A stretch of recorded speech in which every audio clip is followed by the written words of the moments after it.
Recently, I'm filming lots of videos in this tiny little space here, and I made lots of videos about the cameras I use to film these talking headshots, but I've been receiving also lots of messages from you guys asking me about the lens I use to record these talking headshots. To answer this question, I use the Sigma 16mm f1.4 with a black mist 1/4 from F Concept on top of this lens.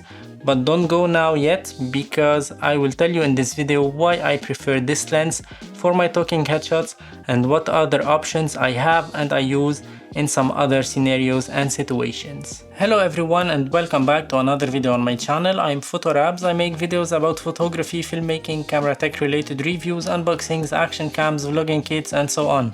If you are interested in these topics, I highly appreciate if you go subscribe to my channel. That's a massive help. I'm preparing a video setup tour very soon on my channel. I'm still waiting to finish some stuff in this tiny little space before filming the video setup tour. 2 weeks ago I rearranged this setup and now I have this one, and I think this is gonna be the basic work table, the basic work desk for my YouTube videos. And now I'm having this 16mm here from Sigma, which is my talking head lens that I have here just in front of me at about 60 centimeters away.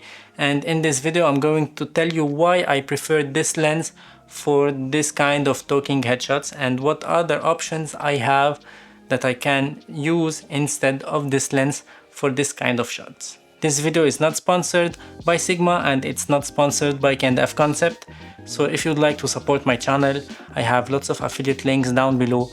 If you buy your stuff via my affiliate links, you don't pay extra money, but you help my channel a lot, and that's a massive help. And now let's jump into the main topic of today's video. I bought this lens a few months ago for about 370 euros, but I think now you can find it for a better price because of these summer sales now to replace my VILTROX 13mm 1.4. I really love this lens, but I wanted something a little bit tighter, not so much, not the 18mm. And I know there's only 3mm difference, but for this kind of setups, for this kind of YouTube setups, YouTube studios, I needed this 16mm much more than the 13mm. Don't get me wrong, I love this VILTROX 13mm and I will get back to this lens later on in this video. Of course, I could have used this Tamron lens 11 to 20mm at 16mm focal length, but this lens has an aperture of 2.8, which is the widest aperture on this lens, but I needed something a little bit wider in aperture in order to have this nice separation between me and the background and having the background blur that I have here just behind me. The background is not so far, it's at maybe arm length away from me. So I needed something that can give me this shallow depth of field because the 2.8 is not what I need for this kind of use, and I needed something that is a little bit tighter, as I said before, than this 13mm 1.4 from VILTROX. Add to that, this lens has a close focus distance, which allows me to get even closer to the lens and have nice background blur behind me, and it allows me also to have some nice close-up shots to the products that I'm talking about. This Sigma 16mm is not stabilized. And for me, this is not a big deal because I use it here in my home studio setup on a tripod. I don't take it out to vlog with. First, because it is not stabilized, because I don't like to have a gimbal with me all the time I want to vlog outdoors. Second, 16mm is equivalent to 24 on a full frame. If I want to use the IBIS of the camera, the 16mm becomes 20mm, which is equivalent to 30mm on a full frame. That means it's so tight on my face. That's why I have this Tamron 11 to 20mm. I use it mainly for vlogs outdoors at 11mm.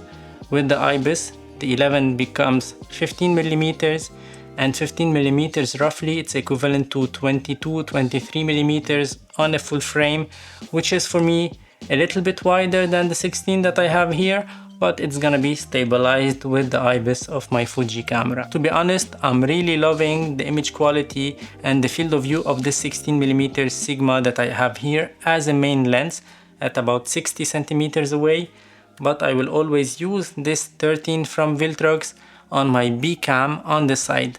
It's gonna be a little bit further away from me and it will allow me to have a wider field of view, which is very nice, and it fits very well my YouTube videos. from time to time having a wide shot on the side, but my main shot will always be from now on, at least in this setup, this 16mm from Sigma. That's it for today's video. I hope you enjoyed it. If so, don't forget to click like under this video. That helps me a lot with the YouTube algorithm. Don't forget to subscribe to my channel. That's a massive help. And if you are interested in this VILTROX lens, in the scanned F concept, black mist filters, the Sigma lens, or any other kind of products that I've talked about, you can find all the affiliate links down below. If you buy via my affiliate links, you don't pay extra money, but you help my channel a lot. And thank you for watching. Ciao for now.